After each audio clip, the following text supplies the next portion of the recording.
റോസിയെ കണ്ടില്ലേ, ഇവിടെ വന്നിരിക്കുക. അവന് നല്ല ചെവിൻ്റെ അടുത്ത് പരിക്ക് പറ്റിയിട്ടുണ്ട്. എവിടെയോ വെളിയിൽ പോയി കടി വാങ്ങിച്ചുകൊണ്ട് വന്നിരിക്കുന്നു. നല്ല സ്വെല്ലിങ് ഉണ്ടായിരുന്നു. ഇപ്പോഴും ആ സ്വെല്ലിങ് കുറച്ച് കുറഞ്ഞിട്ടുണ്ട്, എങ്കിലും ആ പരിക്ക് കുറച്ചുണ്ട്. അതുകൊണ്ടാണ് അവൻ മിണ്ടാതെ ഇരിക്കുന്നത്. അല്ലെങ്കിൽ നമ്മൾ വന്നാൽ ഉടൻ എണീറ്റ് വരും. അവന് ഒരിടത്ത് ഇരിക്കാൻ പറ്റത്തില്ല. മഴ ആയതുകൊണ്ട് ബുസ്സി ആ ചെളിയിലൊക്കെ ചാടി വന്ന് കാലെല്ലാം ഇരുന്ന് വൃത്തിയാക്കുന്നു.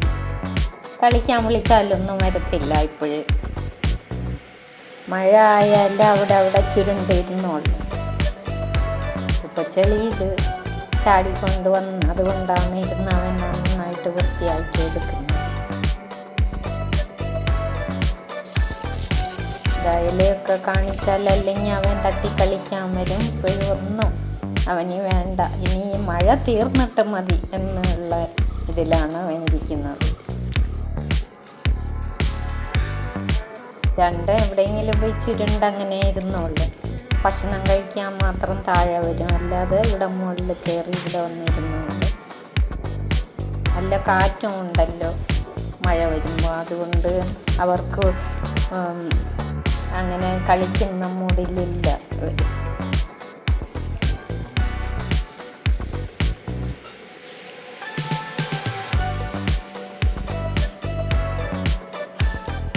അവൻ്റെ പുണ്ണെല്ലാം ഒന്ന് വൃത്തിയാക്കുന്നു. ചാടി വെളിയിൽ പൊയ്ക്കൊണ്ടിരുന്നു. വീട്ടിലിരിക്കാതെ അവിടെ എവിടെയും പോകുമ്പോഴാണ് ഇങ്ങനെയൊക്കെ വരുന്നത്. ഇവിടെ പോയി അരി വാങ്ങിച്ചോണ്ട് വരും.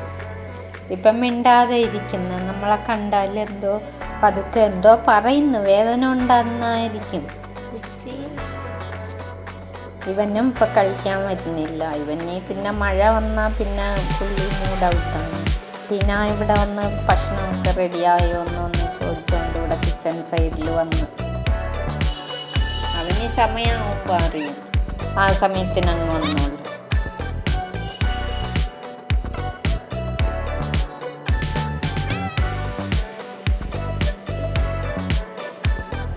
വീട്ടിനകത്ത് കയറി കിച്ചണിൽ വന്ന് ഇനി ഇവിടെ വെയിറ്റ് ചെയ്തിരിക്കും. എല്ലാം റെഡിയായതും ഭക്ഷണം കഴിച്ചിട്ട് കിടന്നു ഉറങ്ങും.